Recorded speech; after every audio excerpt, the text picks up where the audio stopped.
Your billionaire boss secretly bought you a luxury penthouse, and he knows your exact toothpaste.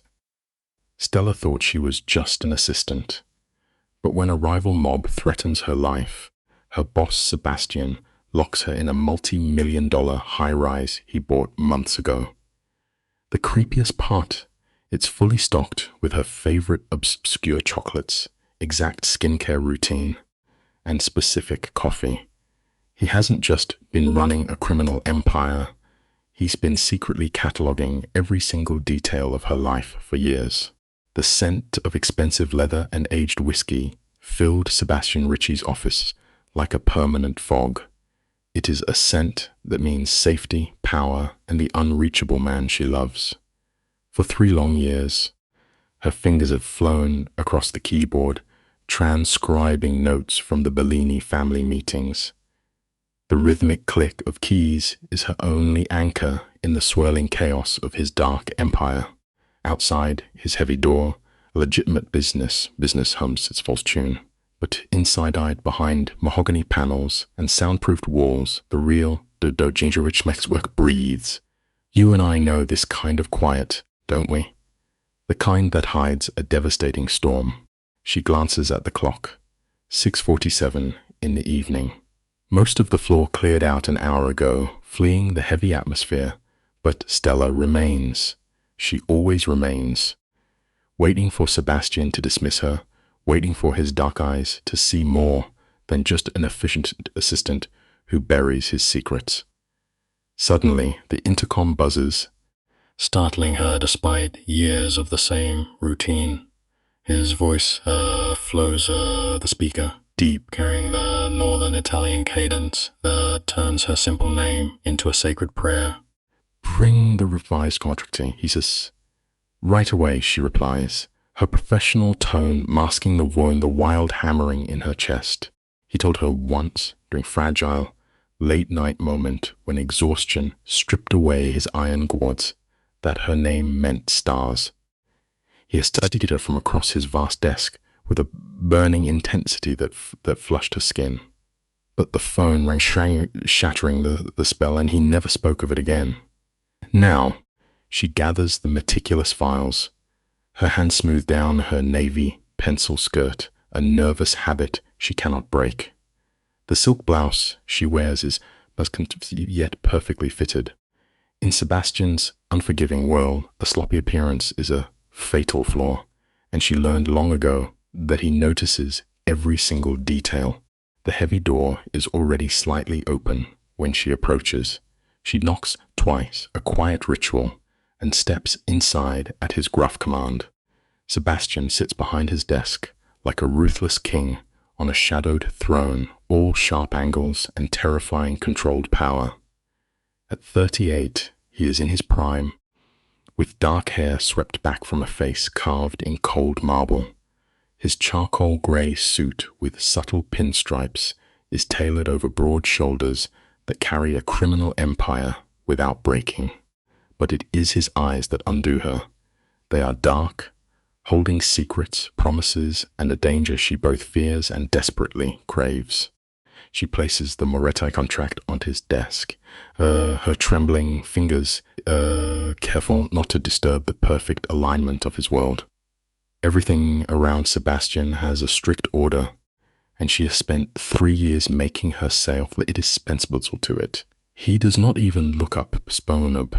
His antique monoblanc pen, worth more than her monthly rent, scratches the paper with elegant precision.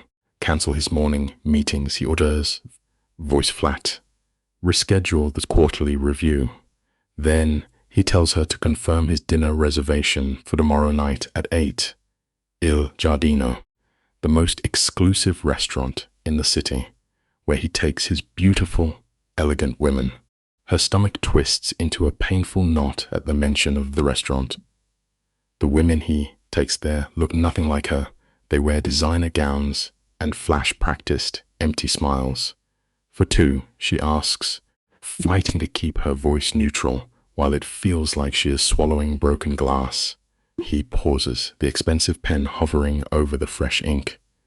"No," he says softly, "cancel it entirely. Relief and deep confusion crash through her. When she confirms the cancellation, he finally looks up. The absolute force of his dark tension hits her like a physical blow. "How long have you worked for me?" he asks, his gaze piercing through her carefully constructed walls. 3 years, 2 months, and 70 days, she answers before she can stop herself, her neck burning with shame for revealing how closely she counts the time. A flicker of something complicated crosses his dark eyes, but it vanishes before she can name it. He asks if he has ever given her a reason to doubt his judgment. "Never," she whispers. "Then trust me," he says, and accepts Seth's invitation. The words crash over her, making no sense at all. And Seth is his oldest friend, the man who has been lingering by her desk for weeks. The man who just asked her to dinner. Sebastian's jaw tightens, revealing the tension he is desperately trying to hide. She struggles to understand his twisted logic. With immense respect, she tells him that a dinner feels like a personal choice, not a professional duty. He coldly ignores her defiance, dropping his gaze back to the papers. He makes it a direct order, stripping away her agency. The Seth is a good man, he claims, loyal and honest by their dark standards, promising he will treat her well. His words are violently measured, each one a calculated strike. He tells her she works too hard and deserves an evening out. A hot, furious anger sparks in her chest. After 3 years of perfect devotion, he is casually handing her over to another man. The sting of his rejection pushes her to strike back.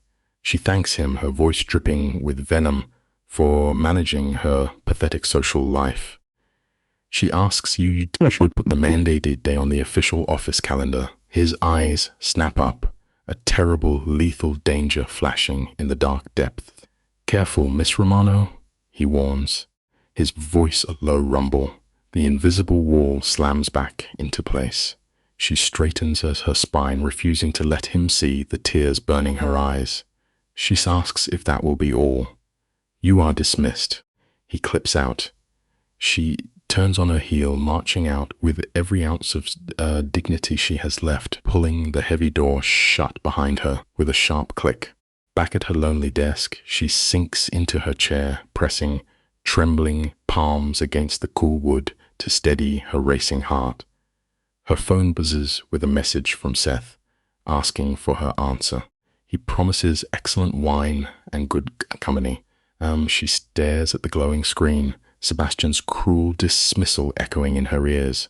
3 years of hoping, of organizing her soul around a man who treats her like office furniture. In a blur of desperate spite, she types back, "Tomorrow works at 8. Seth replies instantly, telling her to wear something beautiful.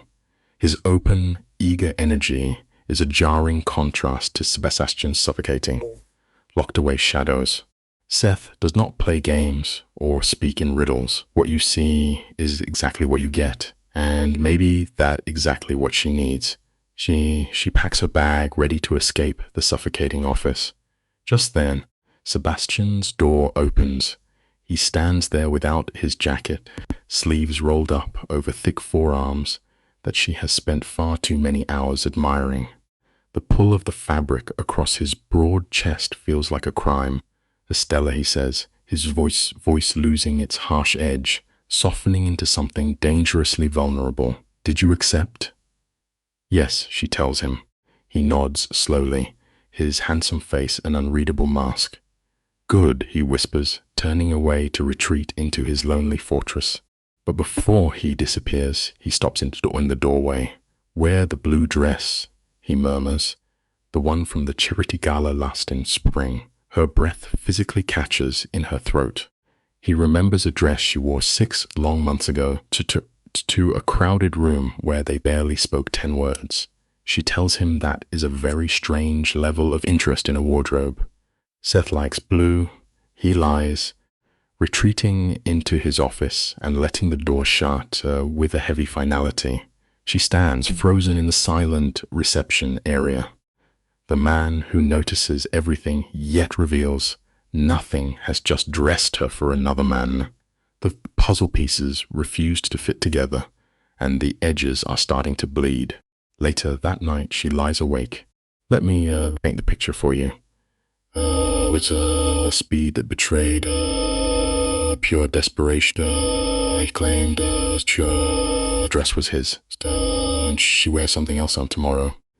Stella's fingers trembled against the screen. She had fired back, reminding him that he was the one forcing her into this dinner with Seth.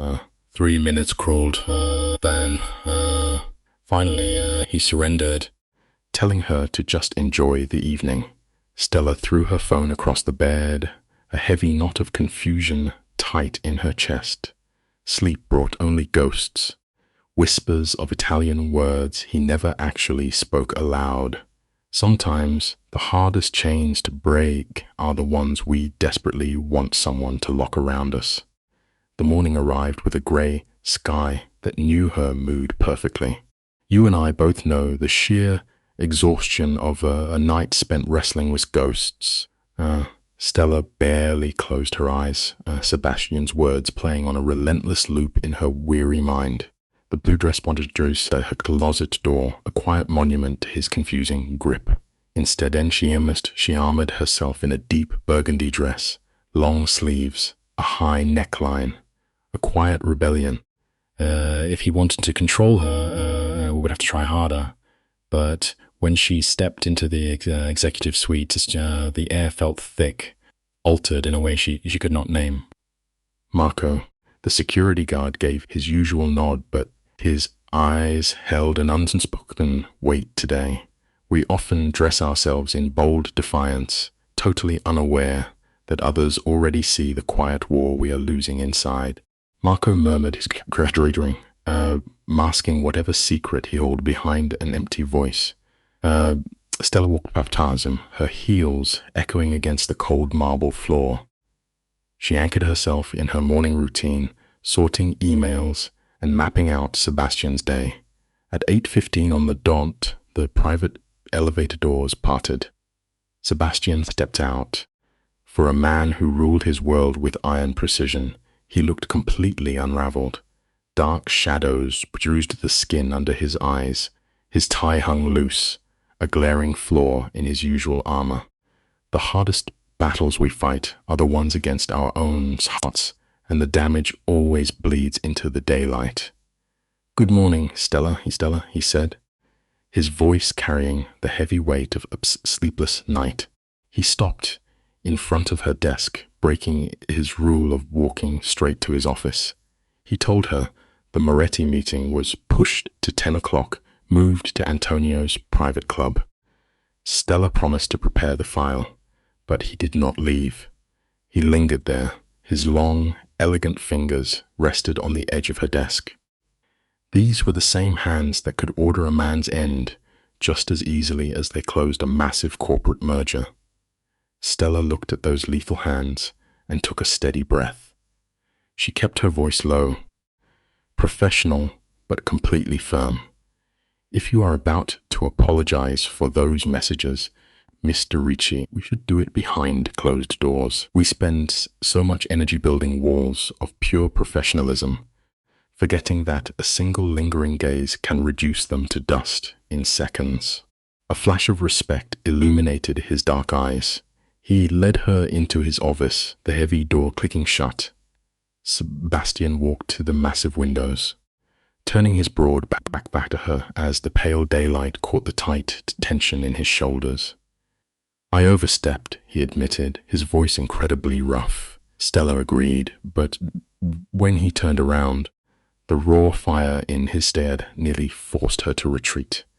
"I will not apologize for the feeling behind them," he warned. Her breath snagged. He stepped toward her with the slow, calculated grace of a predator cornering its mark. He told her she looked stunning in that blue dress. Truth is a dangerous weapon. When spoken by a man who is completely tired of hiding, it simply cuts right through every careful defense we build. He murmured that she always looked perfectly polished, but On that night, she looked like she belonged beside him, not hidden behind a desk. The confession hung heavy in the quiet room. Stella pushed back, demanding to know why he was forcing her to Seth if he really felt that way. His jaw locked in agony. He argued that Seth could offer us a safe, normal life, far from the brutal violence dark reality. Without thinking, Stella let her raw truth slip. What if I actually want your complications? Sebastian's eyes went pitch black. Just as he stepped closer, her phone vibrated, violently shattering the tension. The cruelest irony is that the exact moments meant to change our destiny are usually the ones ruined by the careless noise of the everyday world. Seth's text flashed on the screen, eager to have her to himself tonight. Sebastian stared at the glowing words, and you could almost hear the heavy steel doors slamming shut inside his soul. His rare vulnerability vanished, instantly replaced by his mask of pure ice. "Answer him," he ordered, his tone freezing over. "Do not keep him waiting." He turned his back, demanding the files and ending the moment. Stella stumbled out, feeling like she had just survived a brutal collision, hand shaking and heart entirely bruised. The morning dissolved into a painful blur. We push people away thinking it will save them, utterly blind to the reality that our forced rejection causes the deepest wounds of all. Down the hall, Marco quietly watched her from his post, a silent witness to their tragedy. Picture this. The clock is barely past 10, and the air in the office already feels thick, heavy, with unspoken secrets. Lucia, from accounting, drops off the expense reports, her eyes lingering just a second too long. Then Antonio Moretti walks in. You know the type. A wolf wearing an expensive suit. He looks at Stella, really studies her with a cold, calculated interest. "Miss Romano," he says, his accent wrapping around the words, thick and deliberate. "That color suits you. Sebastian is a very lucky man to have someone so beautiful and efficient."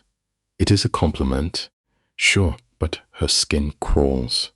It feels like a price tag is being slapped on her soul. Later, the muffled, violent sounds of an argument bleed through Sebastian's heavy mahogany door. They aren't exactly screaming, but the low, venomous intensity vibrates right through the walls. Stella cannot catch the exact words, but the melody of the anger is impossible to misunderstand. When Antonio finally steps out, his face is a storm of dark, dangerous energy. He stops right at her desk, forcing a smile that does not reach his dead eyes. "Miss Romano, a pleasure as always," he murmurs. Then he leans in, his voice dropping to a gravelly whisper.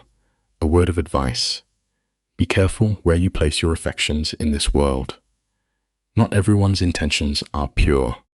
Before the chill can fully settle in her bones, he walks away, leaving behind a lingering dread. A moment later, Sebastian appears in the doorway. "Stella, in here." His voice leaves no room for debate.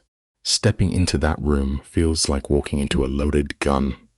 Sebastian is pacing by the windows, tension radiating from his broad shoulders like heat off summer asphalt. "What did Antonio say to you?" he demands, his voice tight. Stella swallows the lump in her throat. "Just goodbye," she says softly, "and something cryptic about being careful where I place my affections." Sebastian freezes. You can practically hear the gears grinding in his chest. His jaw tightens, a muscle ticking violently under his skin. Antonio knows about tonight. He finally confesses, the words tasting like ash. "He knows about you and Seth." Stella stares at him, the cold realization sinking into her veins. "You told him?" Her voice is a hollow whisper. "You gave him my life as conversation?" The anger hits her then, sharp and blinding. "My personal life came up in a business meeting?" she asks, her voice rising, shaking with a profound betrayal. 3 years, Sebastian. 3 entire years I have kept your secrets, managed your chaotic life, and built the perfect illusion of your legitimate empire. And now you trade my personal life with a predator like Antonio? She steps closer, the space between them crackling with spoken grief. You kept me in the dark. I file the papers, I smile at the guests, but you never let me see the blood on the floor. She is pleading now, desperate for the truth. Tell me why Antonio Moretti cares who I have dinner with. For the first time since she met him, the flawless mask of Sebastian's control shatters completely. Listen to this. This is the moment the truth bleeds out, because everyone in my world knows exactly how I feel about you, Stella, he whispers, the confession raw and agonizing. They see the way my eyes follow you. They know I remember what you wore 6 months ago. His voice drops into the shadows, rough with fear. They know, though, to break me, they just have to break you. The words hit her like a physical strike. It wasn't just a date with death. It was a trap, a twisted test of loyalty. Sebastian steps into her space, his familiar scent of cedar and danger wrapping around her. Antonio suggested it. He admits, his eyes dark with self-hatred. He said, Seth would be good for you. He claimed that keeping you close to me was a death sentence anyway. A test of what? Stella breathes out, her heart hammering against her ribs. Of my control, he replies, his hand lifting, fingers trembling just inches from her cheek before he forces his arm down. To see if I would choose a strategic alliance over my own desperate heart. And I failed the second I told you to wear the blue dress. Stella's mind is spinning, falling into a terrifying freefall. So sending me away was supposed to prove I was nothing to you. Sebastian laughs, a jagged, broken sound. But I cannot stop picturing him touching your hand across the table. His voice is practically bleeding now. I have been counting the seconds, hating every single one, because Antonio is right. Being near me paints a target on your back. My enemies know my heart, Stella. You and I know people who try to play God to save the ones they love. They seize me. Look at you the way I have never looked at another human soul, he says, finally holding her gaze. I cannot protect you if you are mine. That word hangs in the air. Mine, heavy and terrifying. You never even ask me, she whispers, stepping close enough to feel his heartbeat. You never asked if I was willing to burn in your fire. His jaw sets. Your safety is not your choice to risk. But she refuses to back down. You do not get to orchestrate my life, just to spare me the consequences. 3 years, Sebastian. I am already in the dark with you. Sometimes, the greatest act of love is not shielding someone from the storm, but simply standing in the rain with them. Let's step into this room together, you and I. The air is thick enough to strike a match on. Stella stands her ground, challenging Sebastian. She asks if he believes she stayed just for a paycheck, or that she missed those heavy stares when he thought she was distracted. The unspoken tension is spilling over. Sebastian's iron control is cracking. It shows in his rigid shoulders and exhausted lines around his eyes. He begs her to say he is completely wrong, to just go to dinner with Seth so they can bury this forever. The silence is deafening. Finally, she refuses to lie to him. When she asks what he actually wants, his answer bleeds out. Everything. Sometimes, the bravest thing we can do in this life is simply tell the absolute truth about what we want, even when it terrifies us. Sebastian's confession pours out like a broken dam. He wants her safer, close, and entirely his. He admits he wants to fire Seth just for asking her out, to cancel her plans, and show the city she belongs to him. His fists curl tight as he fights his own desires. He argues his selfish wants are not what is best for her. But Stella is done playing the fragile assistant. She tells him to stop making choices for her, voice trembling, but defiant. She knows the dark world he lives in, and she stays anyway, just as the weight of her words lands. The sharp ring of the office phone shatters the fragile moment. She answers out of pure habit. We try to shield the people we love from our own darkness, forgetting that real love means letting them choose whether to brave the storm with us. The voice on the line is dangerously smooth, completely unfamiliar, and chilling enough to freeze Stella's blood. The caller greets her politely, saying they have heard so much. When Stella asks who is speaking, Sebastian's body goes completely rigid, his face morphing into something lethal. The stranger casually wishes her luck on her date with Seth, masking a violent threat behind pleasant words, hoping nothing tragic happens. Then a dial tone. Stella's hand shakes as she puts the receiver back. Sebastian's jaw tightens until the muscles jump beneath his skin. The vulnerable man from a moment ago vanishes. It is a harsh truth for us all. Just when we think we finally have a quiet moment to follow our hearts, the chaotic outside world will always find a way to break the door down. The conflicted man is swallowed by the ruthless mob boss she has only ever seen in terrifying flashes. Sebastian barks a sharp command for Marco, his voice cutting through the heavy door. His right-hand man enters instantly, a weapon already half drawn. Sebastian orders him to take Stella to the safe room and trace the call. His dark eyes never leaving hers, he issues a deadly decree. Nobody gets near her, nobody breathes in her direction without his strict approval. Stella tries to argue to stop the sudden panic, but he shuts her down with a voice of absolute steel. A threat was made, and he is locking his world down. It teaches us a difficult truth. When fear takes the wheel, our deepest instinct is to build walls around the things we love, even if those walls start to look like a prison. Sebastian lays it out with terrifying clarity.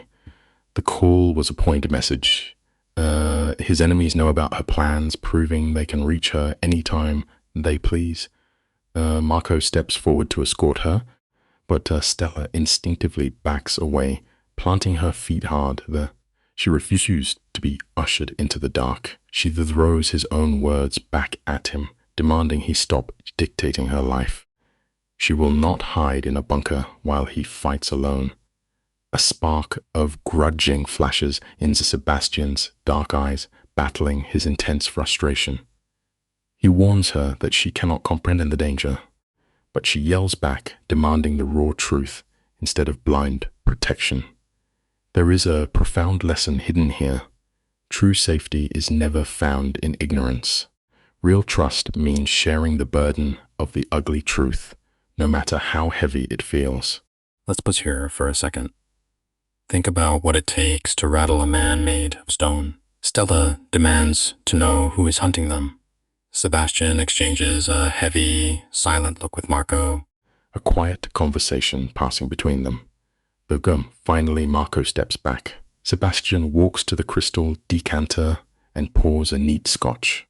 Stella notes this instantly. He never drinks during the day unless the stakes are life or death.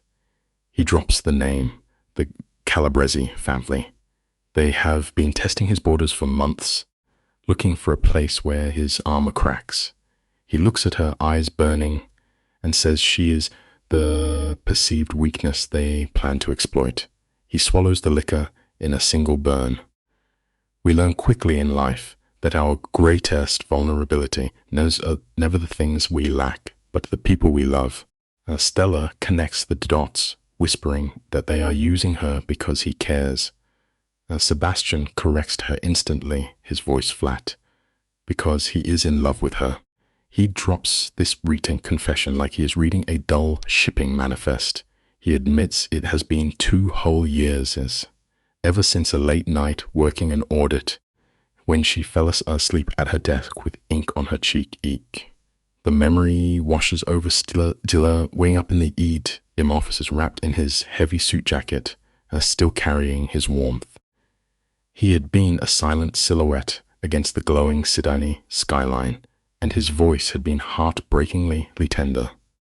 It is a beautiful truth that the most profound love stories rarely start with fireworks. They, in the most mundane, exhausted moments of our everyday lives, catching us completely unaware. She realizes he stayed silent to keep her out of the crosshairs. Sebastian sets his glass down with careful precision. He confesses to spending 2 grueling years, forcing a massive wall between them, playing the strict boss to perfection. It was a flawless act until Seth asked her on a date and Sebastian ass mask slipped in front of the wrong people. His jaw ticks with brutal self-hatred. He tells her he tried to walk away, convincing himself she deserved a man with completely clean hands. But his rival, Antonio, noticed his barely hidden rage instantly.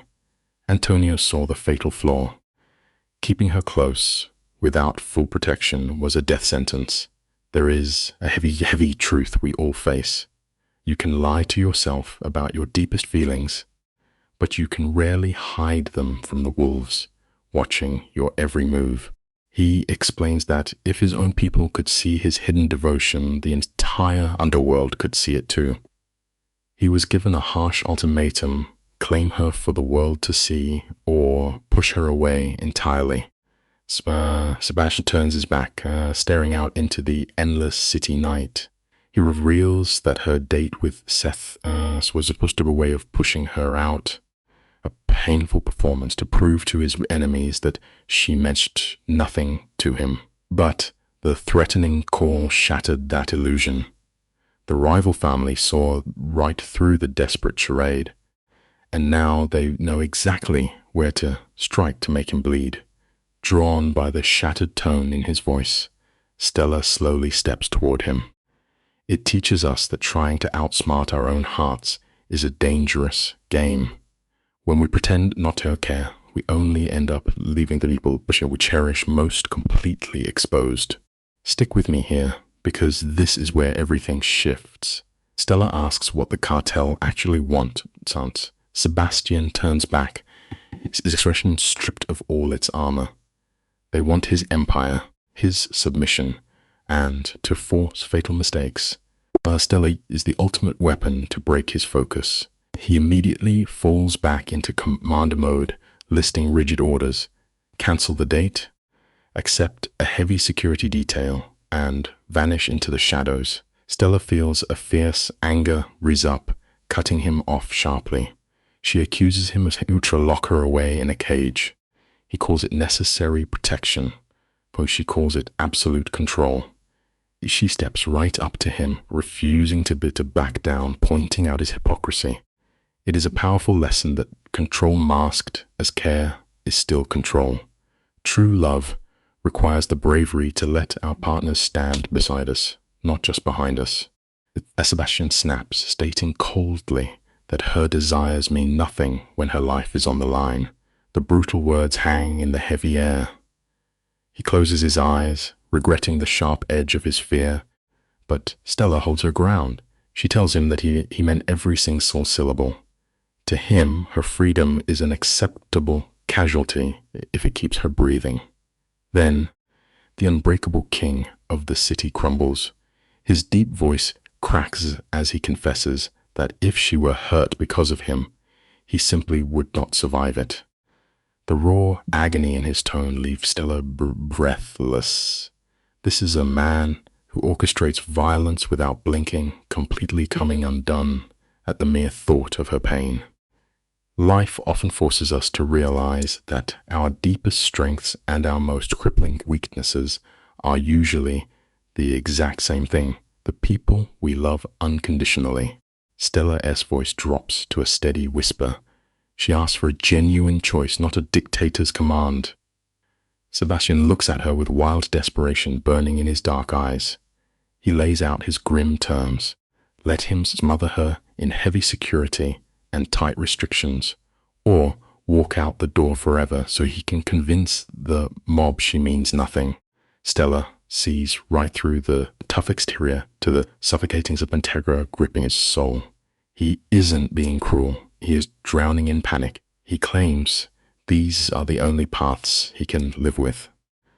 But Stella looks at the terrified man and asks for a third path. What if she refuses to run, refuses to be locked away, but chooses to stay fully by his side? We constantly try to force life into safe boxes, forgetting that the most rewarding paths usually require us to step straight into the fire together. You and I are going to look at this together and decide. Is she crazy? Or Stella pushes harder. She demands he stop hiding and claim her openly. She tells him to let the whole dangerous world know she belongs to him. The words don't make her sound weak. They are a fierce battle cry. If there is a target on her back, she wants to stand in the light, fully protected by his name. Saban's eyes flare with a sudden hunger. He steps in close, warning her that a public claim is a permanent brand. There is no retreat. She will be chained to his chaotic life, absorbing every enemy, every bullet, and every shadow that haunts him. Sometimes we must understand that truly loving someone means accepting the entirety of their world, the beautiful light and the terrifying darkness alike. He presses the brutal reality onto her shoulder. She will have to abandon her quiet apartment, such guards watching her, step up and to surrender careless freedom she has always known. But Stella interrupts his warning, fiercely stating her own terms. She refuses to be locked away like a helpless princess in a fortified tower. If she is stepping into this, she is stepping in as an equal partner, not a trophy to be hoarded. In a heartbeat, Sebastian closes the distance. His large hands frame her face with a shocking, aching gentleness, searching her eyes for any trace of doubt. He makes a fierce vow. Once he claims her, he will never let her go, no matter what hell rains down. Her absolute certainty meets his. It is a vital lesson for our own lives. Real devotion isn't about surrendering your power, but combining it to face the dark together. The city air feels heavy, holding its breath. Sebastian's voice cuts through the quiet, cold, and absolute. The dinner with Seth is cancelled, he tells her. Everyone needs to know you belong to me. Stella stares back, her pulse hammering a frantic beat. Then prove it, she whispers, tossing the challenge into the space between them. Don't just tell me. Show everyone. A fierce, possessive shadow darkens Sebastian's features. He summons Marco, who steps in instantly. Cancel her plans, Sebastian orders, his eyes locked onto Stella. Book the private room at Il Giardino for 8. And send word to every family in the city. Tell them Sebastian Ricci is taking his woman out. Make sure the Calabrese family hears it first. You and I both know, when a man like that claims his territory, the whole world has to listen. Marco S. eyebrows rise a fraction, a silent testament to his shock, but he nods. Understood, boss. Anything else? Sebastian does not hesitate. Call the jeweler. I need a ring by 7. Stella's heart halts completely. But Sebastian, she breathes out, but his tone is a wall of iron. If I am claiming you, I am doing it right. No half measures. You will wear my ring for the world to see. She tells us he is moving fast, but the agonizing weight of his hidden longings spills over. I have waited 2 years, Stella, he murmurs, hands gripping her shoulders. That is overdue. A fierce conflict wars inside her. Just this morning, she was merely his assistant in a safe, controlled life. Now she is standing on the precipice, agreeing to become the marked, public obsession of a ruthless underworld king. No, Stella replies, meaning every single syllable. I have not changed my mind. Sebastian's gaze hardens with fierce purpose. Go home and pack. Marco will keep you safe. Come back at 7, and we will show this city who you belong to. That raw possessiveness should terrify any rational souls. Instead, it sparks a dangerous heat within her. She asks about Seth, the kind man caught in the crossfire. Sebastian's jaw locks tight. I have to understand. because you are mine now, Stella, and I protect what is mine. She walks out of that office in a complete daze, the gravity of a choice weighing on her. Marco trails discreetly behind as the staff watches her gather her belongings. They all sense that irresistible shift in the words when fate finally takes the wheel. News moves like wildfire in the underworld, and Stella knows the whispers have already begun. As Marco holds the elevator, her phone buzzes. It is Seth. Still on for tonight? I am looking forward to it. She stares at the screen, a heavy twist of guilt carving into her chest. Seth was a good man, offering a quiet, normal life. Now, she is casting him aside because a dangerous king finally confessed a 2-year obsession. Before her fingers can draft an apology, another message lights up. Sebastian, do not respond. I will handle it. Trust me. Sometimes you and I must learn that true desire rarely walks the safest road. Stella drops the phone into her purse and enters the elevator, abandoning her predictable past. She is stepping into the dark, intoxicating, utterly terrifying, and she is ready to fall. The car glides through the city, but it does not stop at Stella's modest home. Instead, Marco pulls up to a towering glass monolith in the most affluent, untouchable district. The doormen wear pristine white gloves. This is not where I live, Stella breathes, the reality of her new world sinking its claws in. Boss orders, Marco replies, his voice an unreadable mask. You are staying here until the situation is secured. He opens her door, extending a steady hand. It is one of Mr. Ricci's private properties. Guards on every door, and your belongings are already being transferred. Her mind stutters. Her things, moved without a single word of warning. The sheer control of it all washes over her, terrifying and suffocating. But Marco's eyes hold no pity, only grim truth. He is protecting you, miss. Marco's words hang heavily off Reno security, the Calabrese man, or whoever made that chilling phone call. The cold logic wraps around Stella's mind. It is suffocatingly high-handed, yet utterly necessary. They ride up to the 20th floor, stepping into a sprawling penthouse that consumes the entire level. As Marco swipes a key, card, and gestures for her to enter, Stella is swallowed by a sanctuary of staggering wealth. Floor-to-ceiling windows display the chaotic city below. Muted, designer furniture traces lines of quiet power across the room. Original oils decorate the walls, and above the cold fireplace hangs what looks like Ibrahim Modigliani. She realizes with a shiver that she is a bird-locked cage of pure gold.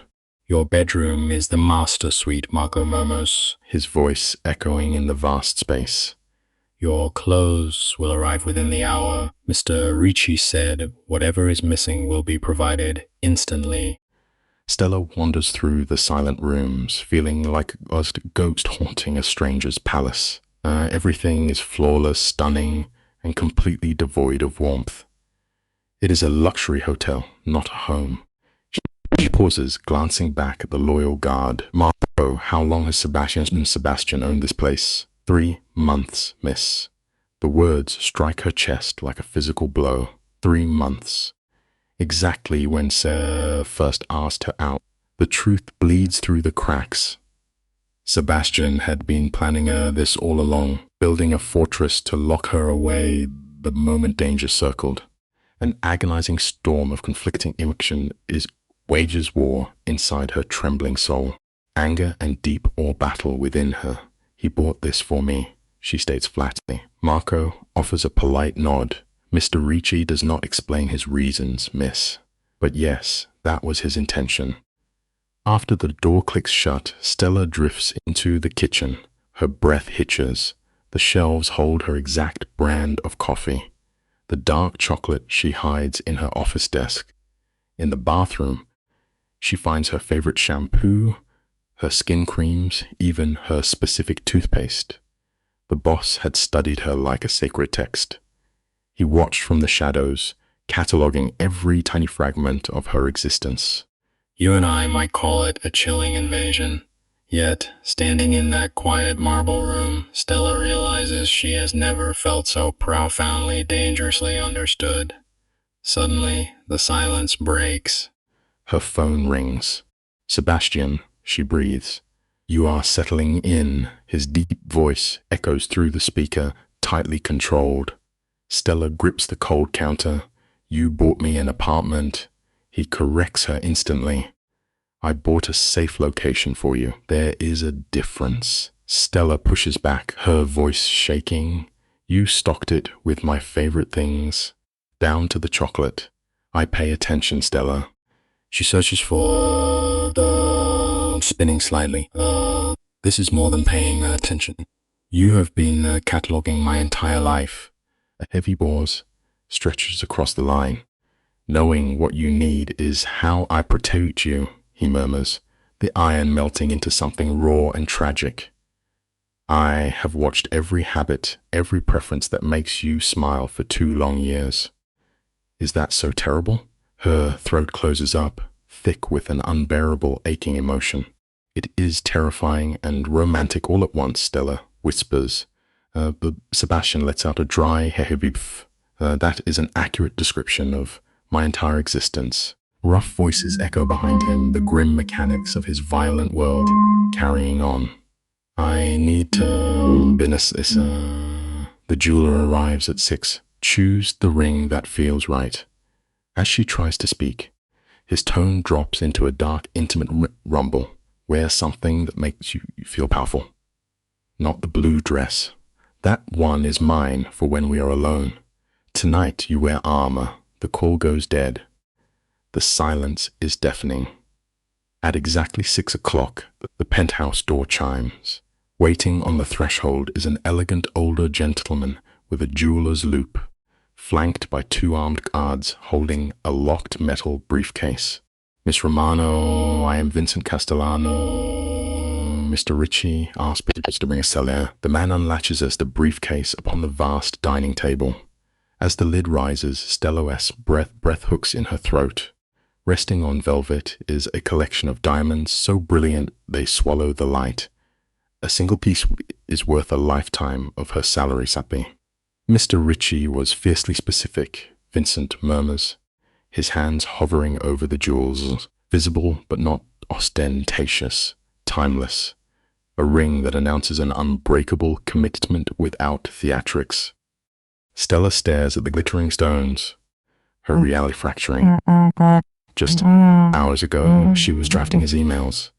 Tonight, she will sit beside him in the city's finest room, wearing his heavy diamond, cementing a dangerous public pact from which she can never return. Amidst the blinding array, one piece calls to Stella, a square-cut diamond, sharp and classic, set in cool platinum with twin emeralds. It holds a quiet, elegant grace, catching the light without begging for attention. "This one," she whispers, choosing before panic can paralyze her. Vincent smiles. "An excellent choice." He slides the cold metal onto her finger. It fits perfectly. Of course it does. Sebastian knew her size just as he knew her deepest fears. "Mr. Ritchie will be pleased." The jeweler notes, closing the velvet case. "He chose that exact one when I showed him the collection yesterday." Stella S. Blood turns to ice. "Yesterday?" The word slips out, sharp and breathless. "He commissioned these 3 months ago, Miss."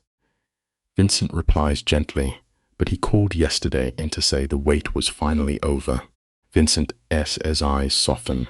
"Mr. Ricci is many things," he murmurs, "but impulsive is not one of them. He has planned this for a long time." Alone, Stella stands by the towering glass, watching the city lights ignite the dusk. The diamond feels like a lid weight on her hand, heavy with terrifying promises and a shadowed future. Her phone vibrates. A message from Seth. "Sebastian called." For what it's worth, I knew it would always be him. You look at each other like the rest of our ghosts. Be happy, Stella, and be careful. He loves you enough to burn the world to keep you warm, but a fire like that demands a severe price. Her chest twists into an agonizing knot. You and I both know the hardest some love stories are, simply beautiful tragedies waiting to consume you. Picture this, listener. Stella stood, haunted by the quiet grace of a man she was leaving behind. Seth had let her go easily, but his final warning hung in the air like smoke. What was the true cost of Sebastian's heavy, all-consuming devotion? Love always demands a toll, doesn't it? At 6:45, a sharp knock shattered the silence. In walked a woman with piercing eyes, introducing herself as Claudia Ricci, Sebastian's aunt. For 3 years, Stella had never seen this hidden side of his world. Claudia stepped inside, her gaze slicing through Stella with that same terrifying intensity Sebastian possessed. She knew everything. Sometimes we build fortress walls for years, only for fate to force our hand and tear them down in a single night.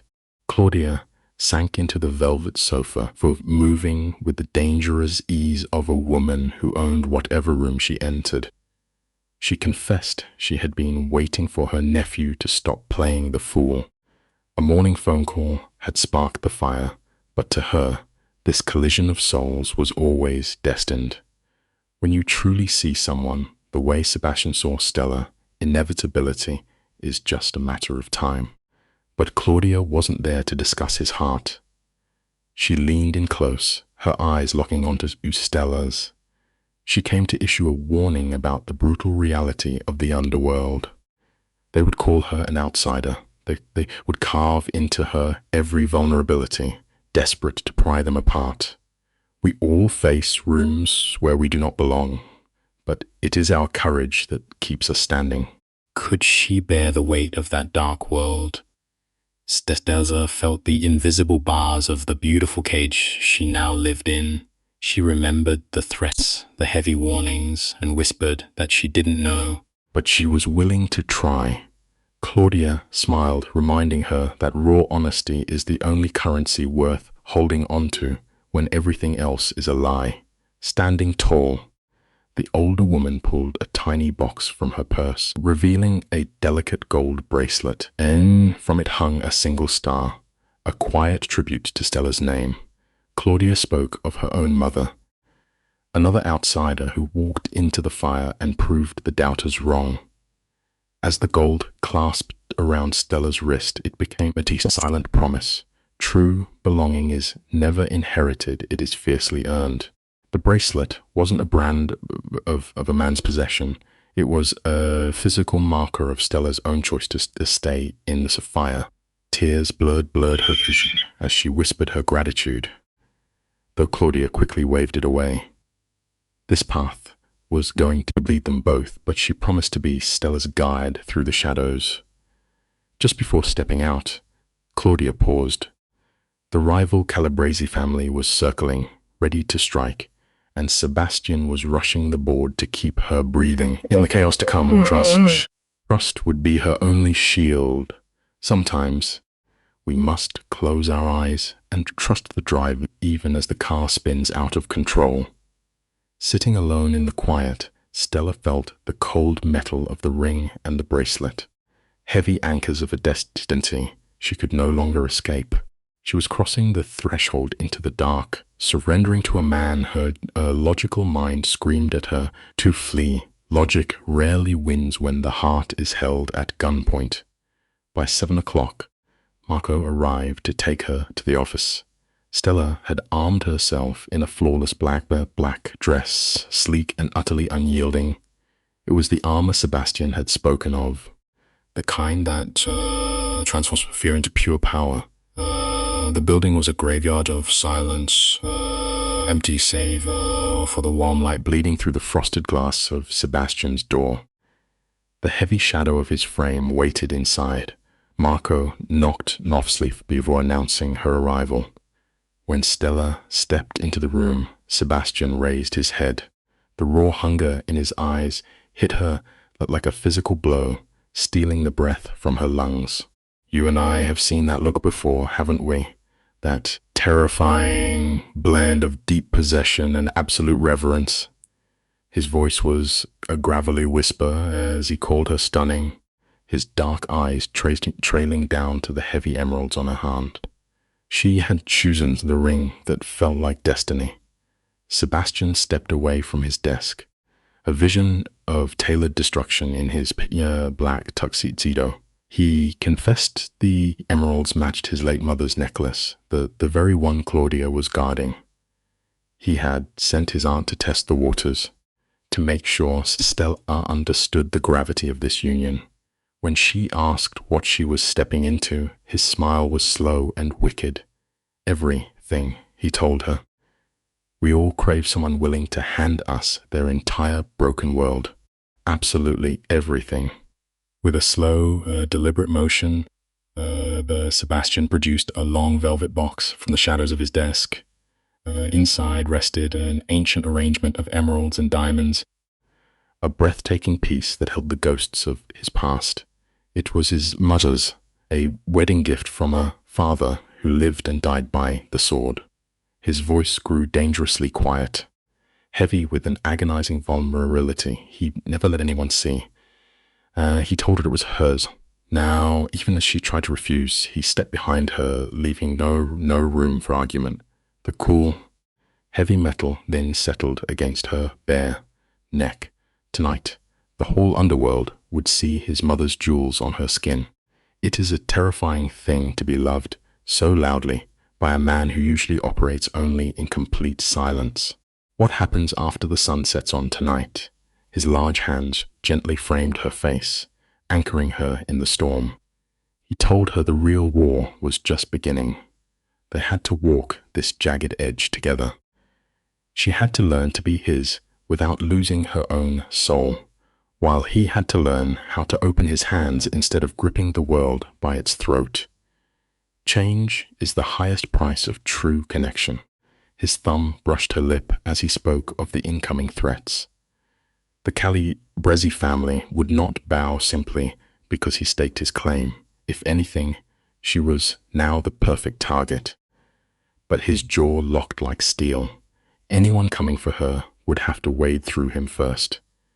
He crashed his lips into, pouring out 2 entire years of starved, agonizing desperation. She melted entirely into his embrace, feeling the iron walls of his control finally splinter and crack. Beneath that cold, untouchable exterior was the frantic desperation of a starving man. When they finally pulled apart, chest heaving, he rested his forehead against hers in the dim light. Love always strips even the strongest men down to their absolute foundation.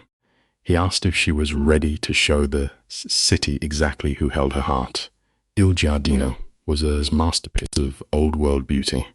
Nestled in a historic building, the exposed brick and crawling ivy made the air feel magical, like a Renaissance painting. The maid had bowed immediately, greeting Sebastian with the fear that looked a lot like worship. As they walked, every eye turned to watch. Sebastian's large hand rested low and possessive on her spine, steering her through the sea of onlookers. He walked like a king, surging Solgeditrud lands, and the terrifying truth was, he truly owned it all. The whispering ignited instantly, hissing like a lit fuse as they passed. People murmured about the assistant, gasping as they recognized the legendary necklace of Elena reach resting against Stella's collarbone. We all know how fast a spark becomes a wildfire in a room full of vipers. Their private space was wrapped in heavy velvet, completely deadening the noise of the outside world. The table was dressed in flawless crystal, bordered by massive glass windows, framing a garden bathed in starlight. It was an isolated paradise built just for two. Not as beautiful as you, he murmured. Sebastian pulled out her chair, his heavy hands lingering softly on her shoulders. In the flickering candlelight, he confessed something that tore right through her. He had booked this system and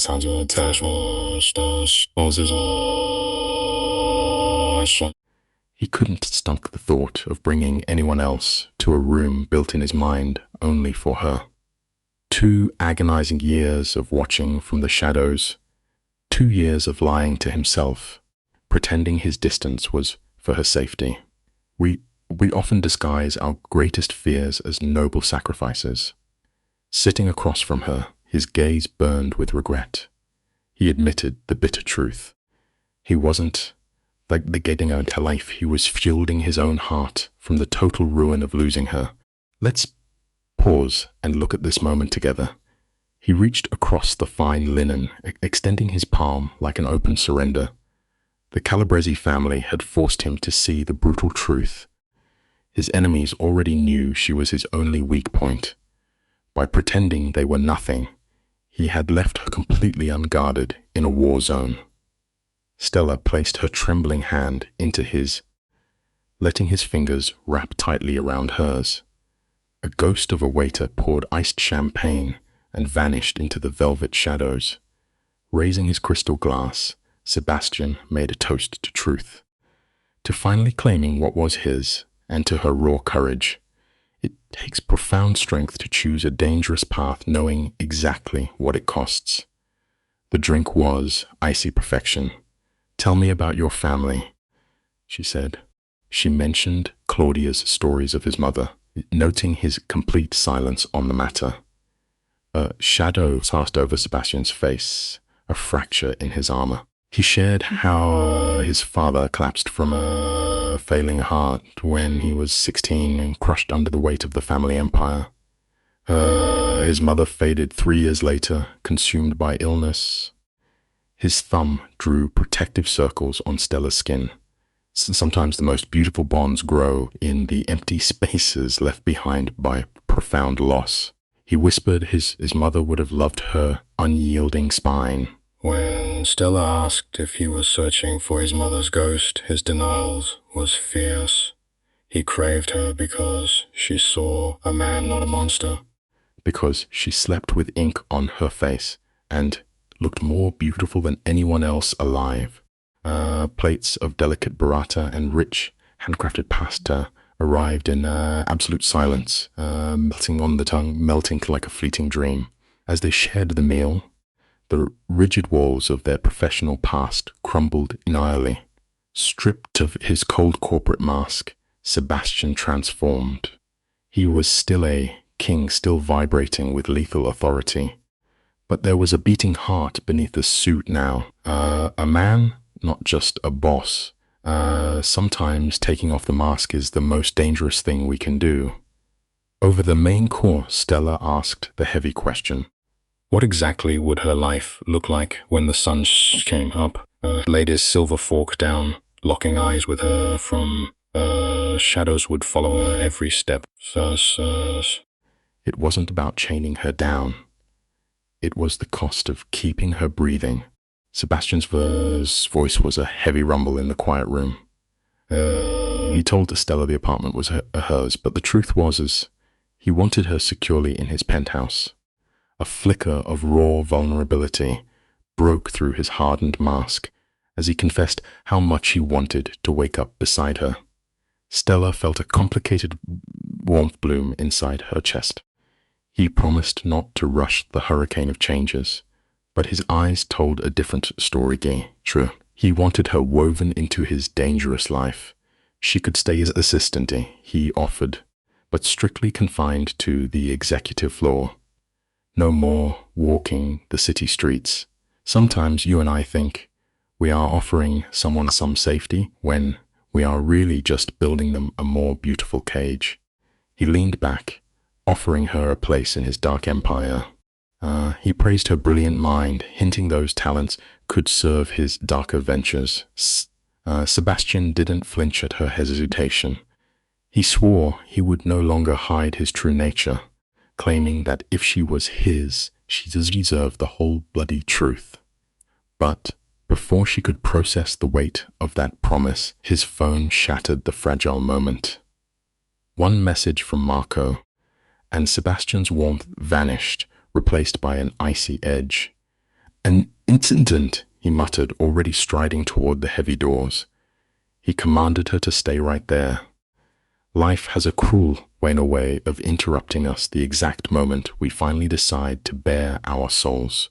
He begged her not to argue, just this once, leaving a heavy dread hanging in the room. The velvet curtain fell shut, sealing Stella alone in the opulent room.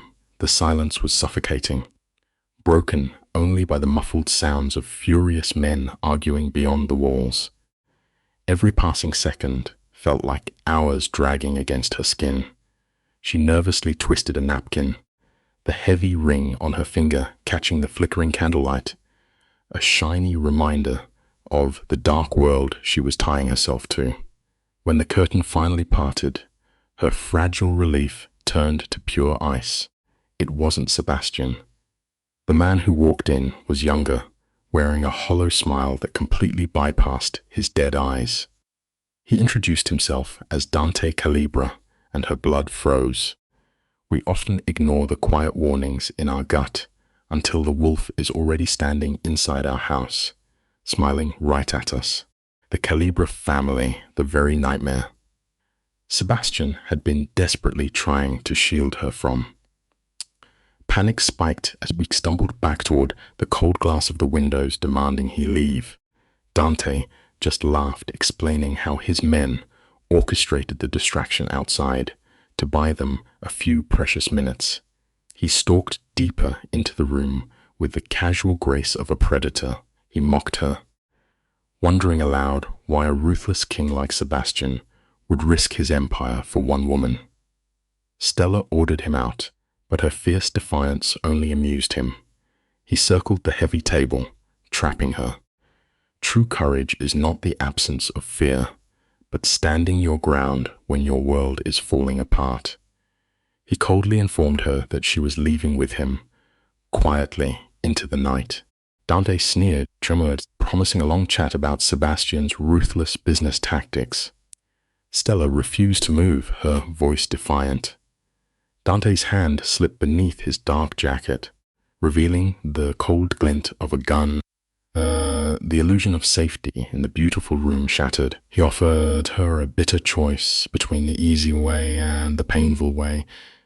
Fear ripped at her throat, but she reminded him that pulling a trigger here would mean his own death, with Sebastian's men surrounding the building. But Dante was a ghost. Instead of a gun, he pulled out a syringe, its needle catching the dim light. Her blood turned to ice as he casually explained it was just a mild sedative. Sometimes, the quietest methods of violence are the ones that leave the deepest scars upon our souls. She swore Sebastian would tear him apart for this. Dante only smirked, reminding her he had to be found first. As he lunged, survival took over. Stella grabbed a heavy champagne bottle and swung it with everything she had. Dante dodged, his cruel laughter echoing off the walls, enjoying the violent hunt. She screamed, a desperate sound, hurling the bottle as she scrambled backward. Suddenly, the velvet curtain ripped open. Sebastian stood in the doorway, and the look on his face was pure nightmare. It was a cold, hollow abyss of absolute murderous intent. You and I both know we never truly understand the monster sleeping inside the people we love until someone threatens to take them away. Dante mocked him, daring Sebastian to start a bloody war. Dante froze, the terrifying stillness in Sebastian finally registering. Sebastian's voice was a dead whisper when he promised to wipe Dante's bloodline from the earth before sunrise. It wasn't a threat. It was an immovable fact. The tension hung like a guillotine until Marco stepped from the shadows, a weapon drawn, followed by a flood of Sebastian's loyal men blocking every exit. Dante slowly raised his hands, flashing a sickening smile, swearing it wasn't over.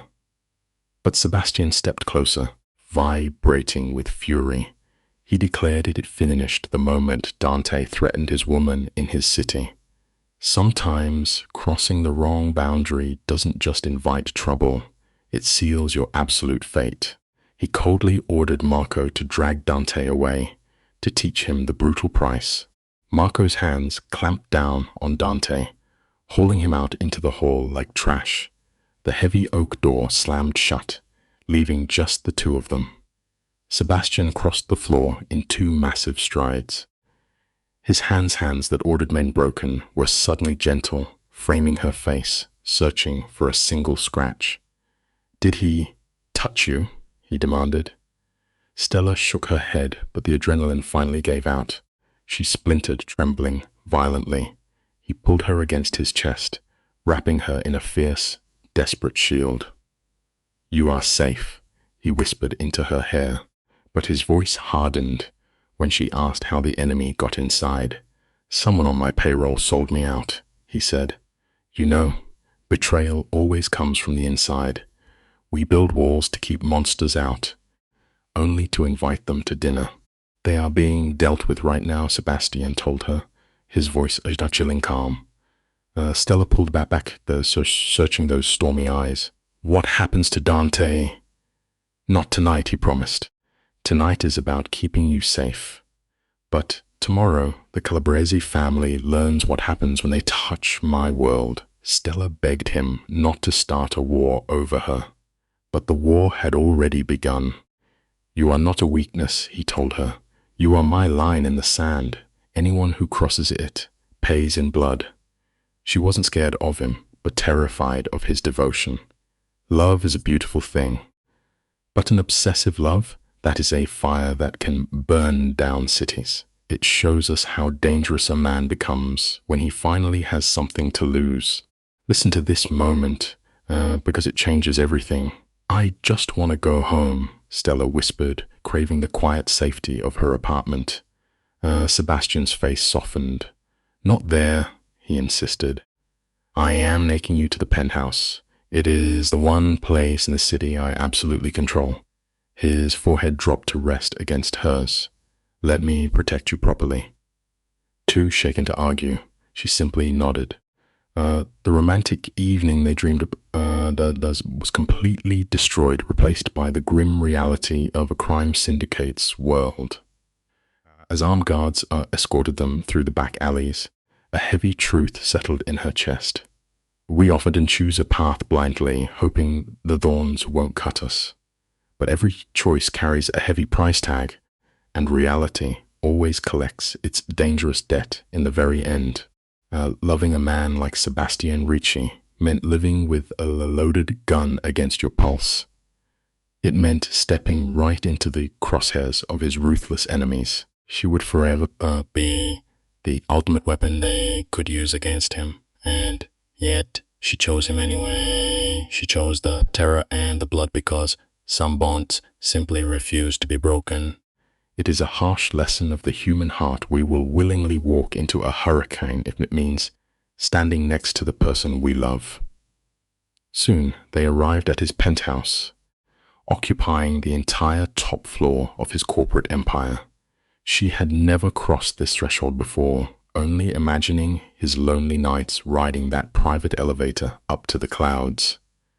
Stepping inside, the reality of his hidden sanctuary was startlingly different than she ever expected. The space was massive, rich dark wood, vintage leather, and tall glass windows, looking out over the glittering, tragic city. But shockingly, it felt like a real home. It wasn't some cold fortress. Stacks of worn books sat on tables, a forgotten coffee mug rested by the sink, and a soft cashmere blanket lay tossed over the sofa. "This is home," Sebastian told her quietly, "where I want you to live." Marco and the security team swept every shadow before taking up their posts. During the ride over, Sebastian had been barking rapid-fire Italian into his phone. He sounded like a true General Cold. Absolute terrifying. You see, a man's truth always reveals itself in a crisis. The masks we wear for society vanish the second the people we care about are placed in the line of fire. Now, finally alone with her behind locked doors, the untouchable Mafia king was beginning to crack. The heavy burden of his empire weighed down his broad shoulders. He paced relentlessly in front of the glasses, his hands curled into tight fists. "I should have known Dante would try something," he muttered, his voice thick with self-hatred. "You could have been taken from me, kidnapped, used as a pawn." He cursed his own arrogance, believing a public claim would shield her when it only painted a massive target on her back. Stella stepped softly toward him, her heart breaking at his guilt. "We can try to control everything around us, but love strips away all our armor. It forces the strongest people to realize that protecting someone else is vastly harder than protecting yourself." He spun around, and the sheer agony in his dark eyes stole the breath right out of her lungs.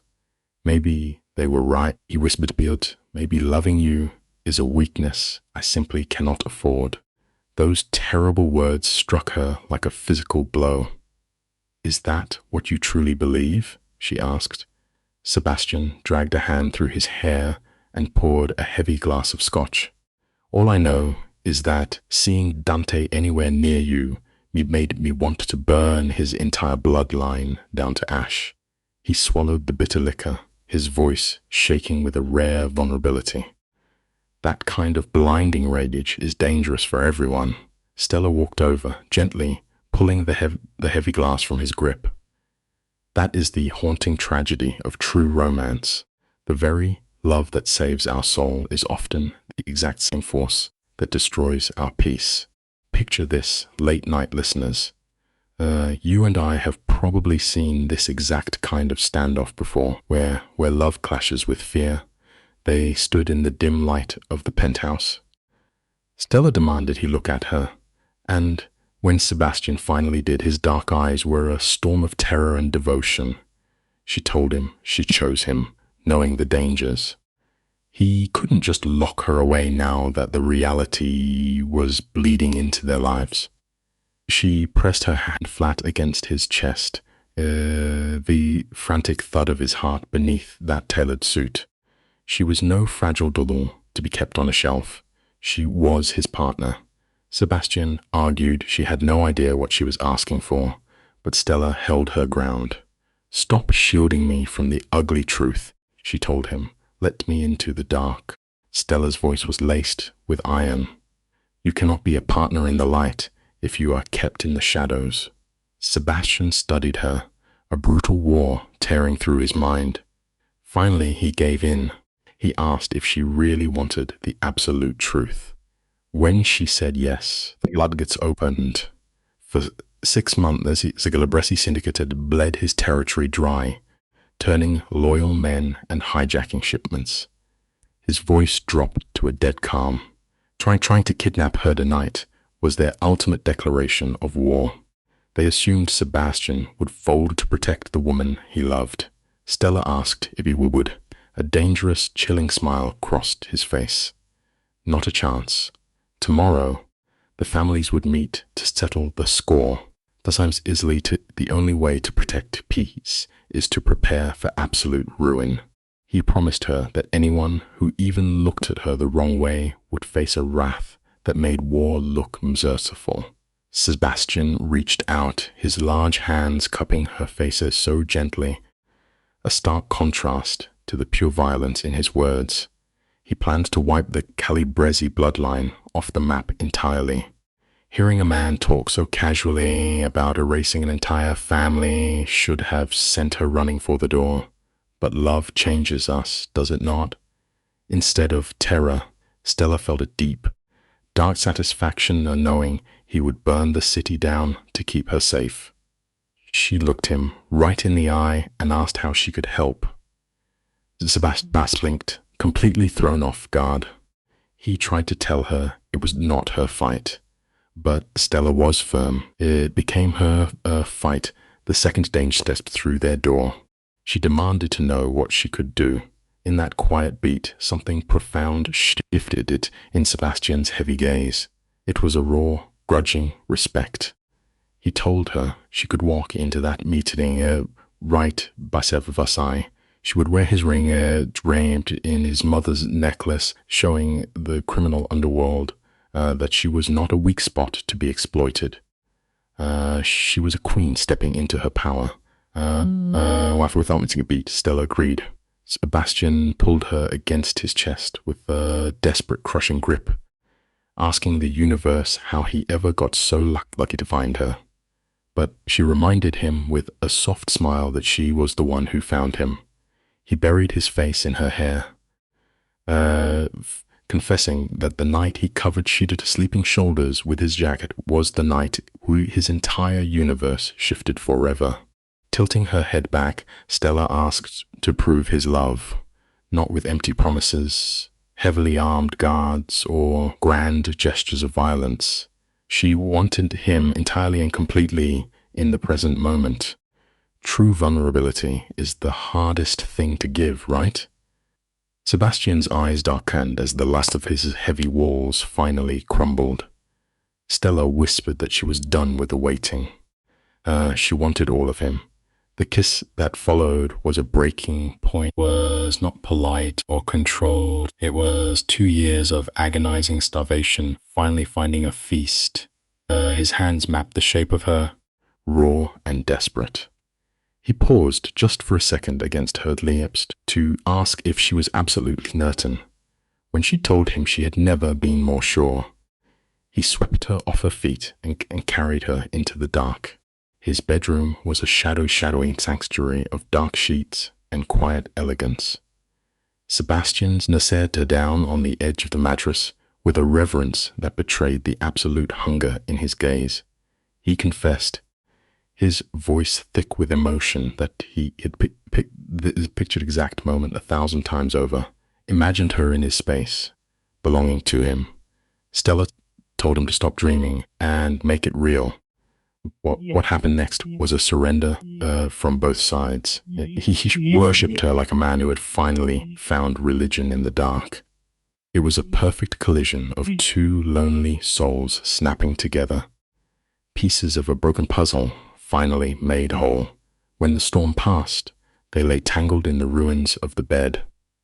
Stella rested her head against his chest, listening to his heart while he slowly traced the curve of her shoulder. The quiet was broken when Sebastian admitted he had a confession. It was about Seth. Stella tensed. That dinner invitation? It was a setup.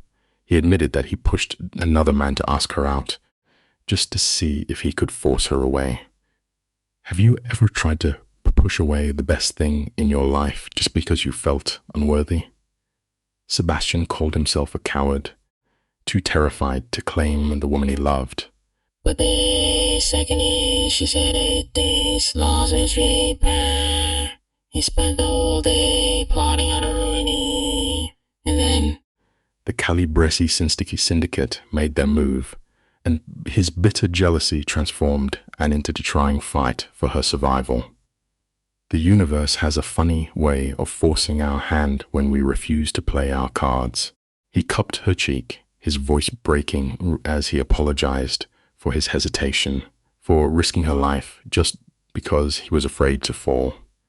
Stella looked at this hardened criminal and offered the simplest, most profound gift. She forgave him, but it came with a steep price. No more mind games. No more testing her loyalty. If he wanted her, he had to go all in. He could no longer protect her from his own darkness. Sebastian kissed her softly, swearing that he was entirely hers. They barely slept that night, burning through 2 years of repressed desire. By the time the sun bled through the blinds, Stella felt the ache of a woman truly claimed. The physical marks would eventually fade, but her soul was forever branded. The morning arrived fast, and the Council of Families awaited them at 10. At 8 in the morning, a tailor arrived bearing armor disguised as a high fashion. These are elegant, commanding pieces meant to broadcast one undeniable fact. Stella belonged to the king. She chose a striking, deep emerald dress that matched the heavy stones around her neck, slipping into heels sharp enough to make the city's most dangerous men look her in the eye. Sebastian watched transformation with a mix of raw hunger and overwhelming pride. He stepped close, adjusting the cold jewels, and called her his queen. The battlefield was a private backroom room at a high-end wine import company, the plain front for very dirty money. When they finally walked through those doors, the room was packed. A dozen ruthless men in tailored suits, holding the fate of the entire city in their hands. They die the exact second Sebastian crossed the threshold with Stella anchored to his side. He addressed the room with a voice forged in absolute authority. He formally introduced Stella, not as his assistant, but as his fiancée. He declared that she was now under the total protection of his bloodline. You could practically hear the gears turning in the heads of these killers as they silently calculated this new dynamic. By announcing their union to the underworld, Sebastian had permanently shielded her with his reputation. One of the bosses, Antonio, stood up and raised a glass to toast their prosperity. The rest of the room echoed the gesture, but still caught the subtle, bitter glares. Not everyone was thrilled to see the lonely king finally find his undisputed queen. The chairs meant for the Calabrese crew sat entirely empty, echoing their impending doom. Sebastian wasted no time. His hand rested firmly on the small of Stella's back, a silent anchor, as he dropped the hammer. He told the council that the Calabrese family had tried to kidnap his bride the night before. This was not just an insult. It was an assault on the fragile peace of their entire society. The room broke into a frenzy of tense whispers. "You do not touch a boss's family." Sebastian silenced them, demanding an immediate vote. The collaborators had stolen shipments and shattered truces, and now they had crossed the ultimate line. He proposed ripping their seat away and feeding their territory to the loyal dogs at the table. The tension was thick enough to cut as the voting began. You and I know that power vacuums are never clean. The verdict was unanimous. The Calabrese Empire was erased with a show of hands, their territory tossed to the victors like scraps. As the doors closed, Sebastian's grip tightened on Stella's waist. They had won the battle, but she knew the war was just starting. A powerful syndicate does not vanish quietly. There would be blood, retaliation, and relentless threats. But as Stella walked out, her heart was at peace. True partnership means facing the fire side by side. They were bound by something much thicker than mafia contracts or stolen rings. They were locked together by a fierce, undeniable love. Stepping into the light, Sebastian pulled her into his warmth, pressing a quiet, lasting kiss against her temple. In the quiet aftermath, Sebastian thanked her.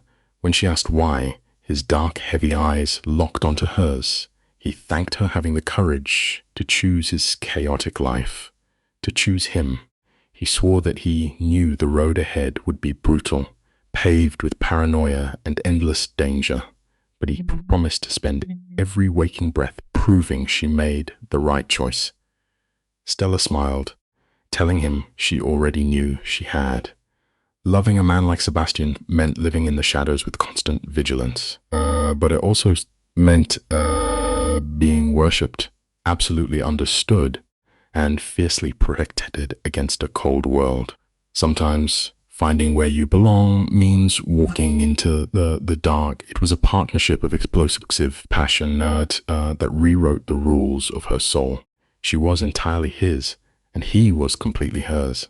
This story is meaningful because it explores the painful difference between silent love and honest love. Stella Romano has worked beside Sebastian Ricci for 3 years, quietly loving him while remaining professional, loyal, and invisible in the role of his assistant. Say Sebastian also, but instead of speaking honestly, he hides behind control, distance, and the excuse of protection. Their relationship teaches that feelings left unspoken can become a prison for both people. The first lesson is that protection without communication can become emotional control. Sebastian believes keeping Stella at a distance will keep her safe from his dangerous world. He even encourages her to date Seth, not because he wants her happy, but because he wants proof to himself and others that she is not his weakness. This may look self-sacrificing, but it is also unfair. Stella is never truly given a choice until she demands one. The story reminds us that love cannot be built on decisions made secretly for someone's own good. Another important lesson is about agency. Stella refuses to be treated like a fragile object. When threats appear, Sebastian's instinct is to hide her, move her, and decide everything for her. But Stella pushes back. She asks for information, truth, and partnership. This is one of the strongest educational messages in the story. Real love does not erase a person's voice. True protection should include respect, explanation, and consent. The story also shows that fear can make powerful people act weakly. Sebastian is feared by others, but he is afraid of losing Stella. That fear makes him hesitate, manipulate, and test her instead of being honest. His growth begins when he admits the truth, as he has loved her for years and cannot keep pretending. This teaches that courage in love is not about grand gestures first. It is about telling the truth before fear creates more damage. Stella's transformation is also meaningful. At first, she is the perfect assistant, organizing Sebastian's world while hiding her own heart. But once she understands the danger and the truth, she chooses consciously. She does not enter Sebastian's world blindly. She knows there will be enemies, security, restrictions, and fear. Yet she insists that if she stays, she must stand beside him as a partner, not behind him as a possession. For viewers, the deepest lesson is this: love must be chosen freely, not managed like a strategy. If someone cares about you, they should not control your life to protect their own fear. And if you choose a difficult relationship, you must do it with open eyes, clear boundaries, and self-respect. Stella and Sebastian teaches that being loved fiercely is not enough. Love must also be honest, respectful. True partnership begins when both people stop hiding behind fear and start facing reality together.